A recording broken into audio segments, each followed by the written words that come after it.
Hello everyone, my name is Oscar Prado and my topic is on technology and its effects on the instrumental curriculum at the secondary level.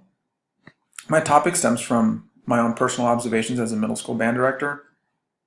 One of my main concerns is that of students dropping out of band, or the amount of students that drop out of band between 6th and 8th grade.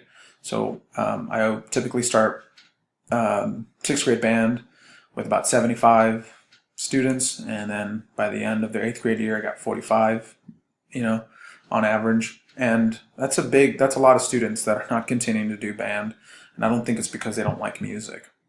In fact, I think it has to do with the way the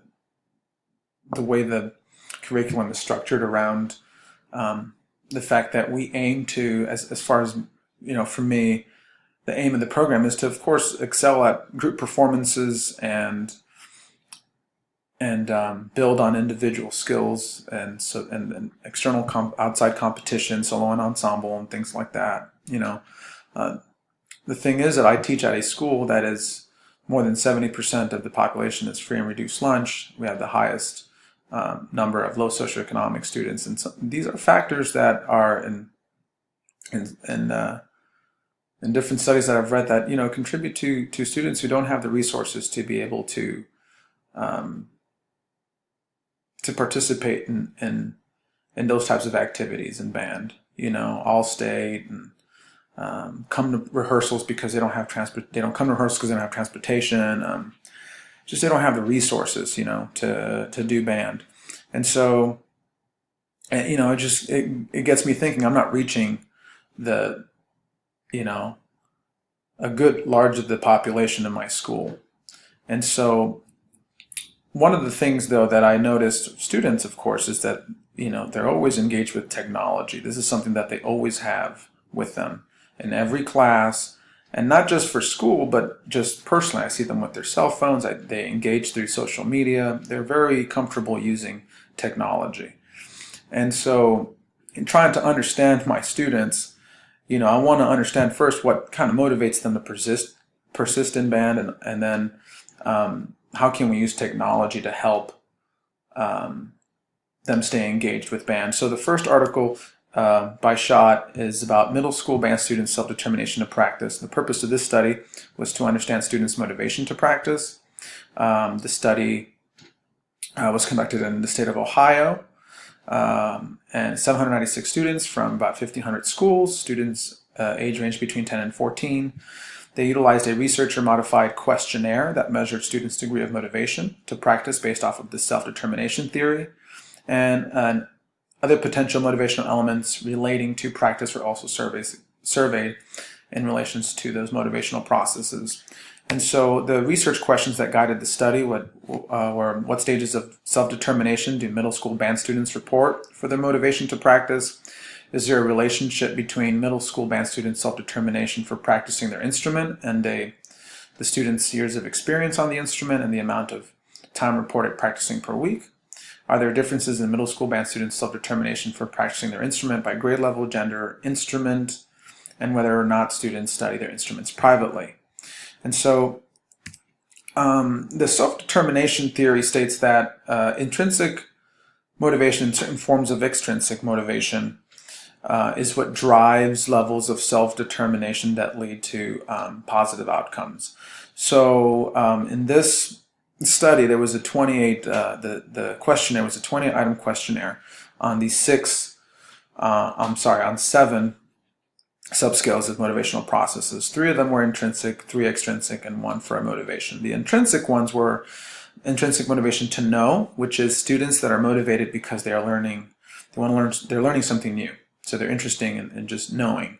They're interested by knowing. The next one is intrinsic motivation to accomplish. They're motivated because the sense of accomplishment motivates them. The third one is to experience, and they're motivated because they're emotionally fulfilled. The extrinsic motivational processes, introjected, are students who are motivated because they're anxiety or guilt. Students' extrinsic motivation identified are students who are motivated because they've identified some sort of value in the activity that they're doing. And the last extrinsic motivator is external regulation, or those that are the awards or constraints. And the last one's a motivation, which is not intrinsic or extrinsic. And so these motivational processes were correlated against years of experience, amount of time practiced, grade level, gender, type of instrument, and students taking private lessons.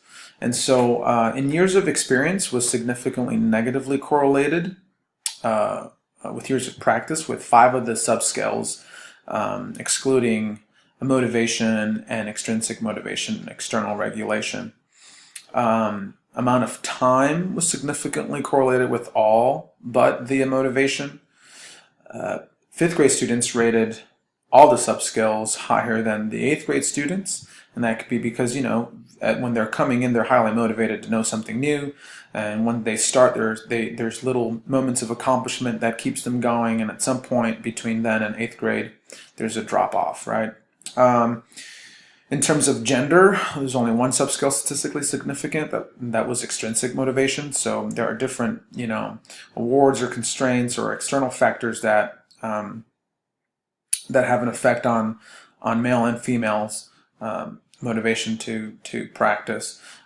In terms of type of instrument, there were significant differences between woodwind and percussion, and brass and percussion on the intrinsic motivation to know, and that could be because, woodwind players, they feel like there's a lot more to learn, and so that keeps them going, the intrinsic motivation to know. Percussionists, according to this study, they might feel like, they tend to feel like they've learned a lot more of the instrument much more quicker, so that intrinsic motivation to know kind of goes away. And then finally, students taking private lessons is also a factor in student motivations to practice. And so some of the main findings here in this study were that the 3 intrinsic motivation subscales were rated higher than the 3 extrinsic and motivation subscales in relation to practice. The intrinsic motivation to know was among the highest rated of all the subscales. What was really interesting is that in relations to amount of time practiced, that anytime it increased was when students were emotionally fulfilled. And so these findings suggest that music educators should spend their efforts cultivating intrinsic motivational behaviors during the early stages of instrumental instruction. And I think that, again, and going back to my topic, it's, seeing so many students drop out of band, they're clearly motivated at the beginning, and somewhere along the line they lose that motivation. And that's when I thought about technology, something that they know that they know how to engage with, and they're comfortable engaging with, and how can we use technology to continue to motivate these students and keep them engaged, and cultivate these behaviors, intrinsic behaviors. So the next study is what it focused on by Crawford, Rethinking Teaching and Learning Pedagogy for Education in the 21st Century, Blended Learning and Music Education.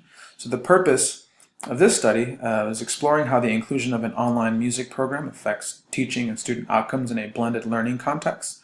The participants were taken from an Australian school system, 20 teachers, 440 students between the ages of 12 and 14. This is a mixed methods approach that used participant surveys, semi-structured interviews, and statistics generated from project technicians used to monitor web activity. So the aims of this project, because it was a music project that they embarked on, and so it was to provide students and teachers within rural and remote schools access to high-quality learning materials and resources. So a lot of the students were predominantly disadvantaged students. And so the other aims of the study was to facilitate the use of online music technology in a blended learning context and engage students with developing online music compositions and soundscapes, and to build capacity within these schools to enable music education and the use of online music technology to continue beyond the completion of the project. So blended learning in this study is, when they talked about blended learning, they talked about blending traditional school setting with information and communication technology. And so in this study, it was a class. These classes are music classes. The general music classes where students are required to take, and they sing, and it's a general music class, not music appreciation, but classes where they're learning about reading music and through singing. And so in this study, they integrated technology, software technology for composition, website to share ideas, and web conferencing, which I thought was really neat. This is web conferencing. They were able to find websites that where they could interact with professional musicians and ask them questions, orchestral musicians, all types of musicians. And so a lot of these students in these rural areas, and not only rural areas, but maybe don't have the resources to attend concerts and to talk to these musicians, are now have the ability to do so because of this type of technology. And so what was really interesting in this study, and you look at the numbers here in this graph, to the right will show you, I think I'm going to enjoy music in the project. That was asked at the beginning. And I am enjoying music in the project. That was asked in the middle of this project. It was a year-long project. And I am enjoying music in the project post-project. And if you notice here, at the beginning, about 45% of students believed that they were going to enjoy music a lot. About, more than 65% said they were enjoying music in the middle, and more than 75% of students were enjoying the music project post. So this is indicative that, students respond very well when they are using technology that they are comfortable with in a setting that they may be uncomfortable in. Some of these students, this is a required course, so they didn't necessarily need to be there, but towards the end of this project, they wanted to keep doing it. So that's very important. Also, one of the cool things I found in this study was that in doing this study, students had the opportunity to learn instruments, and they found that through this study that I think I might like to play an instrument. At the beginning, not a lot of students were interested in it, and by the end, if you notice here to the right, it's over 55, close to 60% of students were playing, liked playing an instrument, and thinking that they might like to play an instrument went over 20%. So, but most interesting was, when they showed at the beginning of the year, 140 students started participating with this technology and using it, and by the end of the year, 410 students out of the 440 were using it and and enjoying it. In fact, there were these modules that they had to go through because this was done through a lot of the coursework was done through computers, and 98% of the students were able to complete it. So, very successful project. Understanding technology is so important for us as educators in a world where students is the thing that they engage the most with. So, understand that there's computer-aided instruction. That's us, when teachers leading the instruction. There's information and communication technology. That's Web 2.0. That's the one that that we really need to pay attention to, because that's the technology that students access, create, and share ideas with, right? Social networking sites, things that they're used to using, and that all ends up being computer-aided learning.